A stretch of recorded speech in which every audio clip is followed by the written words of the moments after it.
नमस्कार दोस्तों, जय हिंद। आप सभी का स्वागत है हमारे YouTube channel the Amrit Education पर। इस क्लास में दोस्तों हम देखेंगे मध्य प्रदेश शिक्षक वर्ग 2 की भर्ती महत्वपूर्ण इंपोर्टेंट प्रश्न देखेंगे विषय हिंदी के। दोस्तों आपका कोई भी विषय या सब्जेक्ट हो तो आप हमारे चैनल को जरूर सब्सक्राइब कर लें, क्योंकि इस YouTube चैनल पर आपके हर विषय हर सब्जेक्ट की तैयारी बिल्कुल कराई जाएगी। तो दोस्तों आपको फ्री मटेरियल भी प्रोवाइड किया जाएगा हमारे द्वारा और पेड मटेरियल भी प्रोवाइड किया जाएगा, ताकि आपकी बिल्कुल बेहतर से बेहतर तैयारी हो सके। दोस्तों इसकी पीडीएफ के लिए आपको हमारे टेलीग्राम पर जाना होगा। जो हम आप क्लास लेंगे वो हमारे टेलीग्राम पर जरूर मिल जाएगी। चलिए तो स्टार्ट करते हैं। सबसे पहला प्रश्न जो आपका है जो है रामचरितमानस किस भाषा में लिखा है? तो इसका करेक्ट आंसर क्या हो जाएगा? ऑप्शन बी करेक्ट आंसर हो जाएगा। अवधी भाषा में रामचरितमानस को लिखा गया है। अगला प्रश्न है आपका सूरसागर के रचयिता कौन हैं? जो सूरसागर है उसके रचयिता कौन हैं? तो इसका करेक्ट आंसर हो जाएगा सूरदास जी ने सूरसागर की रचना की है। अगला प्रश्न है आपका कामायनी एक प्रकार का क्या है? जो कामायनी है वह एक प्रकार का दोस्तों क्या है? महाकाव्य है। ऑप्शन बी इसका करेक्ट आंसर हो जाएगा। तार सप्तक का संपादन किसने किया था? जो तार सप्तक है उसका संपादन दोस्तों किसने किया था? तो अज्ञेय ने किया था। ऑप्शन ए इसका करेक्ट आंसर हो जाएगा। रश्मि रथी के नायक कौन हैं?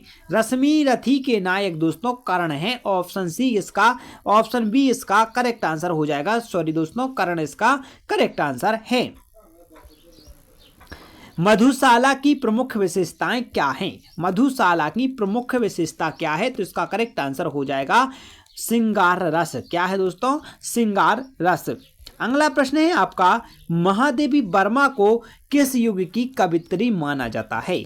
महादेवी वर्मा के लिए दोस्तों किस युग की? तो इसका करेक्ट आंसर हो जाएगा छायावाद युग की। ठीक है, ये चार स्तंभ में से एक माना जाता है महादेवी वर्मा के लिए, छायावाद के।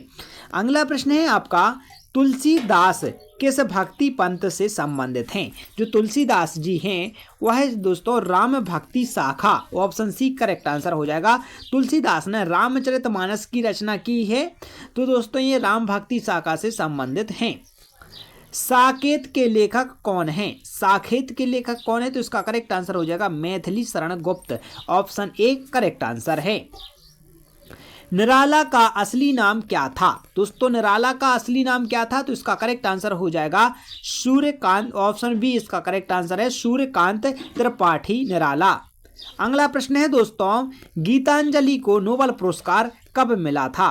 तो जो गीतांजलि है उसके लिए दोस्तों नोबेल पुरस्कार 1913 में मिला था। ऑप्शन बी इसका करेक्ट आंसर हो जाएगा।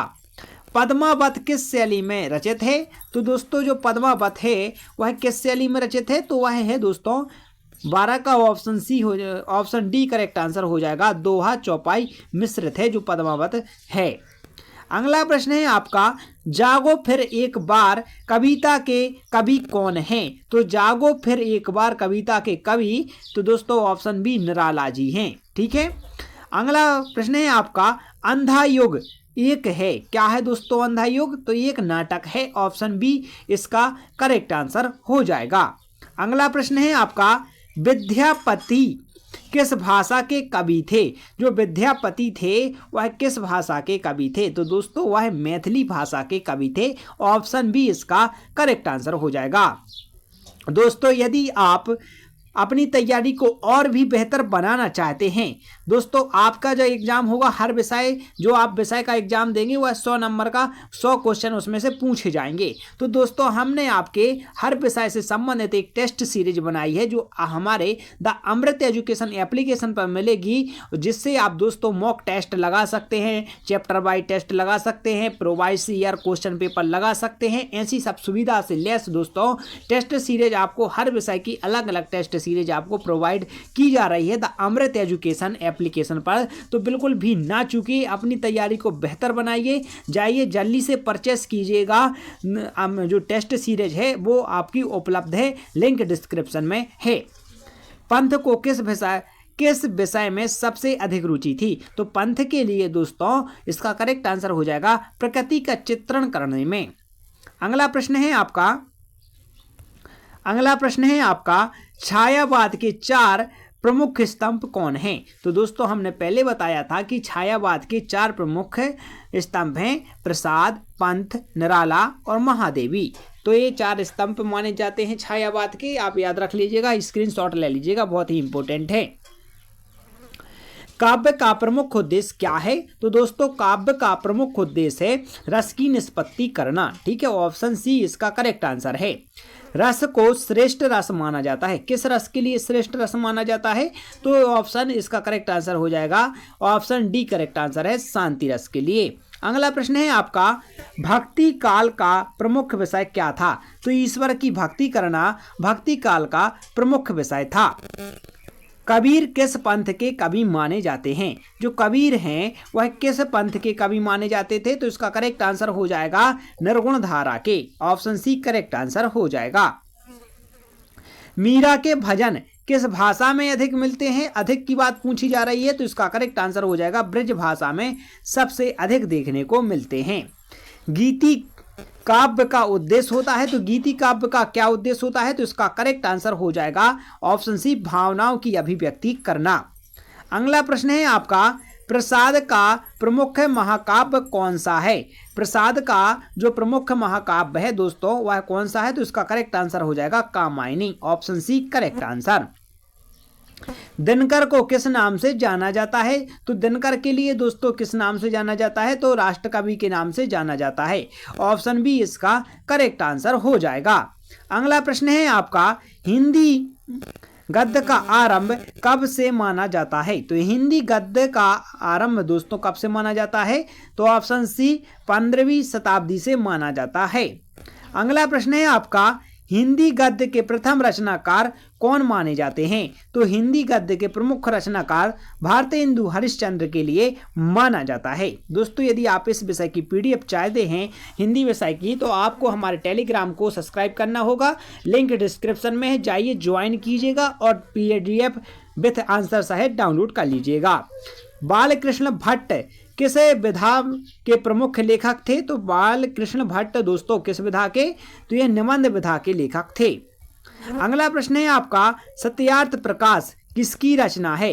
तो दोस्तों सत्यार्थ प्रकाश दोस्तों किसकी रचना है? तो इसका करेक्ट आंसर हो जाएगा ऑप्शन बी दयानंद सरस्वती की रचना है। अगला प्रश्न है आपका, चंद्रकांता किसने लिखा? तो दोस्तों जो चंद्रकांता है वह किसने लिखा था? निराला ने लिखा था, ऑप्शन डी इसका करेक्ट आंसर हो जाएगा। अगला प्रश्न है आपका, गोदान किस विधा की रचना है? ऑप्शन है कहानी, आत्मकथा, नाटक, उपन्यास। तो उपन्यास है दोस्तों गोदान एक, तो ऑप्शन डी करेक्ट आंसर हो जाएगा। आत्मकथा मेरे जीवन के अनुभव किसकी है? तो आत्मकथा मेरे जीवन के अनुभव यह दोस्तों किसकी है? तो इसका करेक्ट आंसर हो जाएगा ऑप्शन डी बालकृष्ण भट्ट ने लिखी थी ये आत्मकथा। अगला प्रश्न है दोस्तों, संस्मरण किसे कहते हैं? तो दोस्तों संस्मरण की परिभाषा क्या है? तो जीवन की घटनाओं का वर्णन करना ही संस्मरण कहलाता है। हिंदी का प्रथम नाटक कौन सा माना जाता है? तो हिंदी का प्रमुख नाटक प्रथम नाटक पूछा गया है, सॉरी दोस्तों, प्रथम नाटक किसे माना जाता है? तो दोस्तों भारत दुर्दशा के लिए प्रथम नाटक माना जाता है।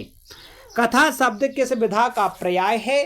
तो दोस्तों कथा शब्द है वह दोस्तों किस भाषा का पर्याय है? तो वह है कहानी का पर्याय, ऑप्शन सी करेक्ट आंसर।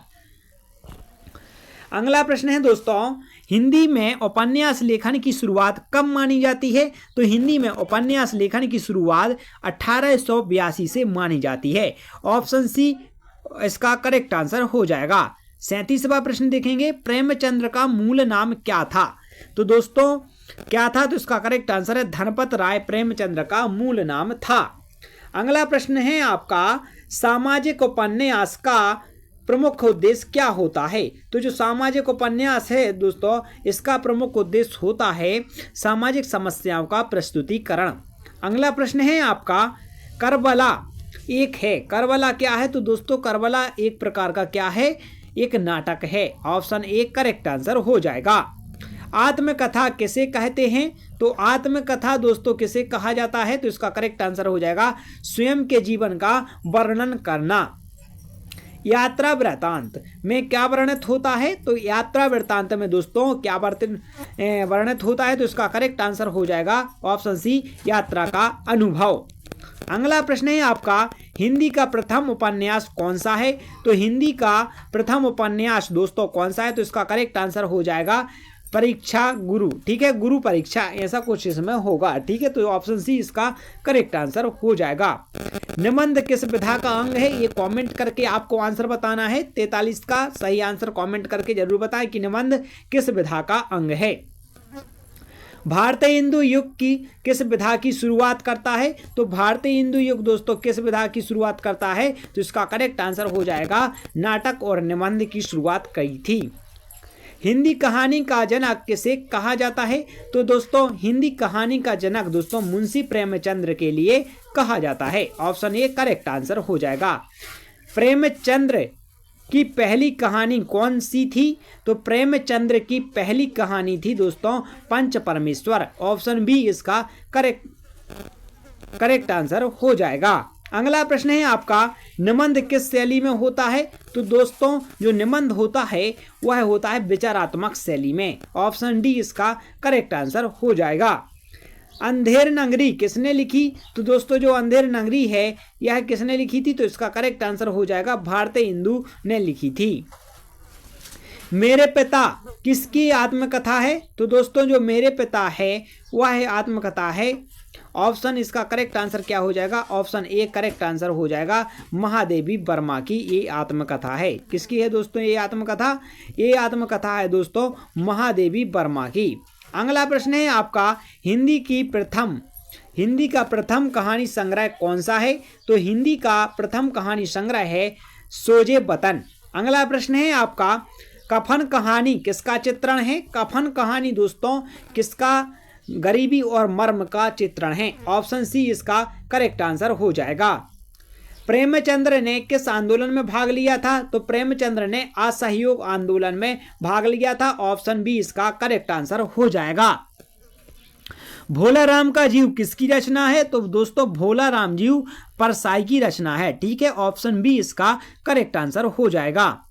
अगला प्रश्न है आपका, यात्रा वृत्तांत की प्रमुख विशेषता क्या होती है? तो दोस्तों यात्रा वृत्तांत होता है उसकी प्रमुख विशेषता होती है दृश्य का वर्णन करना। ऑप्शन बी इसका करेक्ट आंसर हो जाएगा। अगला प्रश्न है आपका, संस्मरण और आत्मकथा में क्या अंतर है? दोस्तों संस्मरण और आत्मकथा में सूक्ष्म अंतर ये होता है। Option B correct answer, option C इसका करेक्ट आंसर हो जाएगा। संस्मरण खंड खंड अनुभव होते हैं। अगला प्रश्न है आपका, हिंदी में व्यंग लेखन का प्रारंभ कब हुआ? तो दोस्तों हिंदी में व्यंग लेखन का प्रारंभ दोस्तों 19वीं सदी से माना जाता है। हरिशंकर बरसाई जिनने भोलाराम के जीव भोलाराम का जीव की रचना की थी दोस्तों, इनका संबंध किस विधा से है? तो दोस्तों इनका संबंध किस विधा से है? तो व्यंग से संबंधित है।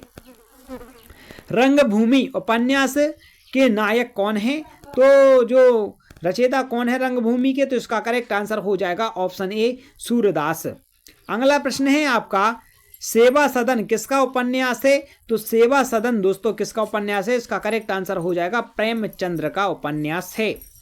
अगला प्रश्न है दोस्तों, हिंदी गद्य विधा का विकास कब से माना जाता है? तो गद्य साहित्य का विकास दोस्तों कब से माना जाता है? 19वीं सदी से माना जाता है। ये थे दोस्तों आपके विषय से संबंधित 60 महत्वपूर्ण प्रश्न। आपको कमेंट करके बताना है आप 60 में से कितने सही आंसर कर पाए। और इसकी पीडीएफ के लिए आपको हमारे टेलीग्राम चैनल को ज्वाइन करना होगा। और टेलीग्राम चैनल को ज्वाइन कर लें, आपको वहाँ पर हर एक प्रकार की मदद आपको जरूर मिलेगी। और दोस्तों आप इस टेस्ट सीरीज परचेस करना चाहते हैं तो आप टेलीग्राम को ज्वाइन कर सकते हैं, कॉमेंट करें या द अमृत एजुकेशन एप्लीकेशन जरूर डाउनलोड करें, वहीं पर आप परचेस कर सकते हैं। और एकमात्र एप्लीकेशन है जो आपके लिए परीक्षा के लिए टेस्ट सीरीज प्रोवाइड कर रही है, जिसमें दोस्तों बहुत सारे क्वेश्चन आपको वहां पर मिलेंगे। मिलते हैं नेक्स्ट वीडियो में, जब तक के लिए जय हिंद जय भारत।